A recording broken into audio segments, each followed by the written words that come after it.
இட்லி தோசையோட டேஸ்ட்டே நம்ம செய்கிற சட்னி சாம்பாரில் தான் இருக்கும். அதுவும் மில்லட்டில் செய்கிற இட்லி தோசைக்கு நல்ல காரமாக லைட்டாக புளிப்பாக இருந்துச்சுன்னா அமோகமாக எத்தனை இட்லி தோசை உள்ளே போகுதுன்னே தெரியாது. அந்த அளவு டேஸ்ட்டாக இருக்கும்.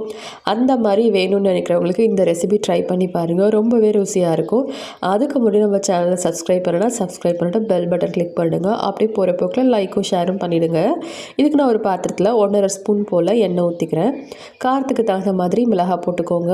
நான் இந்த மிளகாய் வந்து நல்லாவே காரம் போடும், அதனால் ஒன்றே ஒன்று எடுத்துக்கிறேன். 4 பல் போல் பூண்டு, 1 கப் சின்ன வெங்காயம் போட்டுக்கிறேன். எந்த வெங்காயம் வேணாலும் போட்டுக்கலாங்க. 1 கப் சின்ன வெங்காயம் போட்டிங்க அப்படின்னா கிட்டத்தட்ட ஒரு 4 பேருக்கு சஃபிஷியண்ட்டாக சாப்பிட்ற மாதிரியே இருக்கும்.